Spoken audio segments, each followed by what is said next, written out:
like bobera ng'olina partner musisinkanidde mu bbaala mwekwanira mu bbaala aye bamala okwekwana akimanyi mwasinkanira mu bbaala genda okulaba ng'alekeranga nantokama tuli mu serious relationship eyo letandikirawo okugendayo lekerawo okugendayo is selfish.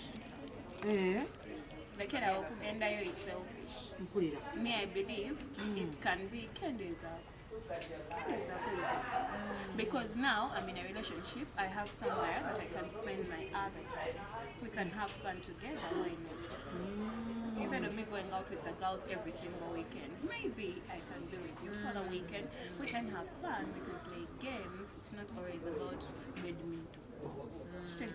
We can have other things to do. We can catch a movie. Those who love movies. Or both of you.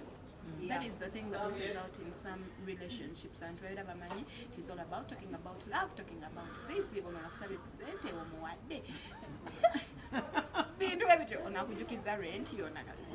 relationships are very boring. Find time and actually have the fun. So how not to get bored in a relationship?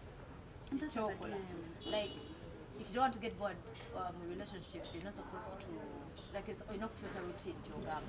Yeah, you like, can change your routine.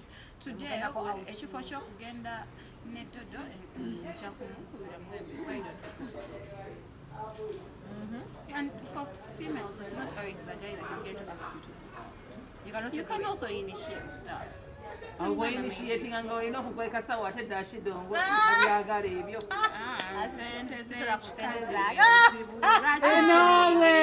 high five wamma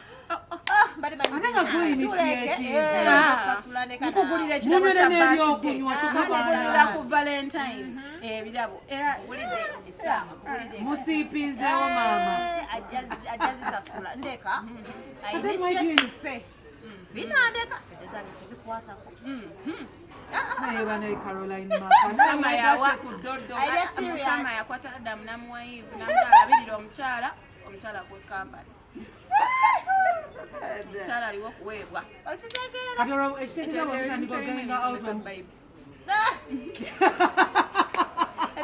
ne Bible ne byedange tunamango yake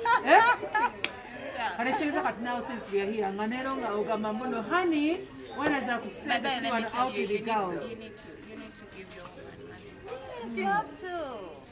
You know, sometimes I hang out with the girlfriend snatchers associations. Girlfriend snatchers? Yeah, and they tell you, please take care of your woman, take selfies with your woman, give your woman money. Otherwise, we shall give it. We're going to see. Wanji. Girlfriend Snatchers Association. They are there to snatch. So what bakuyambako? Those guys are there. I mean, if you're not giving your woman money, someone else is going to give her that money. They're going to snatch.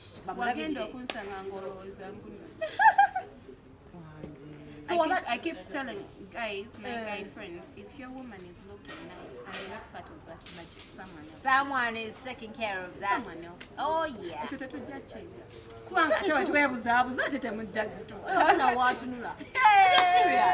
Because you as a guy, you want a dream too. Like?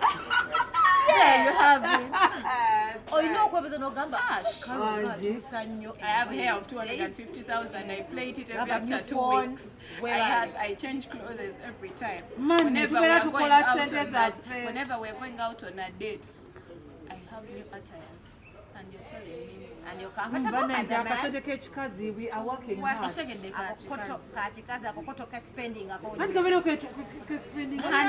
Sente ya chikazi is called backup money, just in case that dude decides to walk away or get another chick.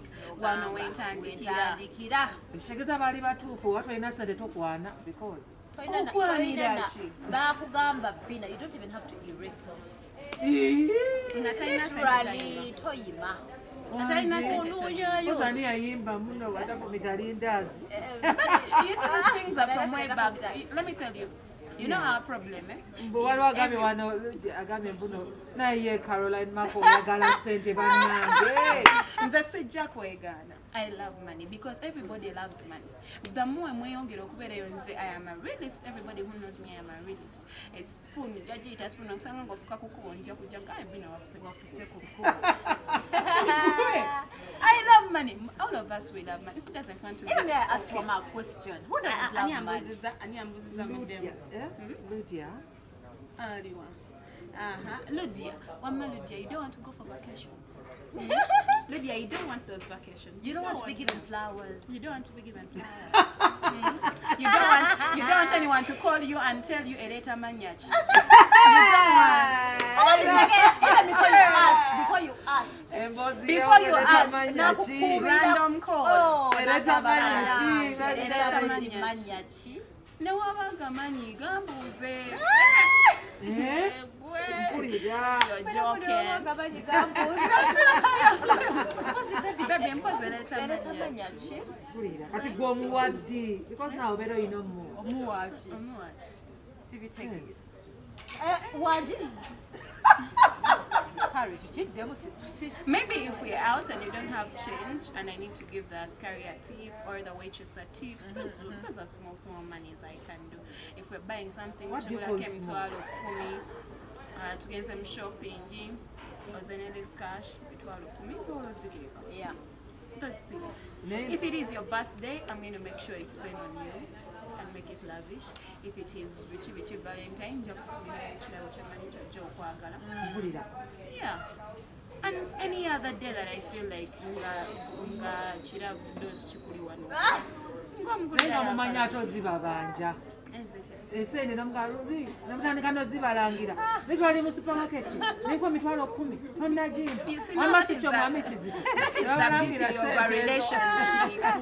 Naye kati kambuuze amanyi obuzibu nabwo tubeera nabwo kati gwe maama afuna salary ya bukadde 2 lwaki okkiriza n'ogenda ne gayi owakamu ekitundu? Because either way mugenda kudda mu kuyomba tojja kwogera kijja kulumira eno bakyaliibo nze ntuule wano kati gayi amulinze wali eri mu Range Rover agenda kutwala simanya wagenda ogamba njagala kintu kusooka kubagaininga osooka natulina menu n'ogamba wano nga bambeeyi. That's what I'm talking about. Either way you're going to feel bad, you're going to feel out of place with your friends, yeah. Unless you people have a way of how you're going to do your thing. So what you're trying to say, first date, we have to find out how much each one is earning. Not first date. Hey. We can, God gave us that time for at least wasting for some time. Understand something. Why are wasting some time? You can't wait able to at least like 3 dates. 3 days, so wasting a time we. I'm going to by the way, how much do you earn? But let me be a realist. That some of the things you need to know. Does your man have a house? Wanji. If he doesn't have a house, does ainaye ekirowoozo nawata aina motoka oba nyumba ainaye ekirowoozo ekigamba maybe in the next 2 tuli kuwa musaala wa miliyoni 2 oba ne bana bafuna omuvuzi wa boda aina poloti mukwano kikyoyogerako. So basically, what if you know omuntu nga ayina motoka ayina ennyumba bw'aba tabirina yes are oriented to that. That's what they are looking at. Get people who are not going to waste your time. Otherwise ogenda maliriza osigale mu bana betugenda okuhavinga next month but one aba new year new because babakyaye ne bana abasajja babeera ku gundi ku Facebook bo bakola ddi. We are tired of motivation speakers but they also ask we can it be. Today she's on a date. She's trying to see Richie, my guy, and tomorrow she's done counseling people without guys. Some things need to change.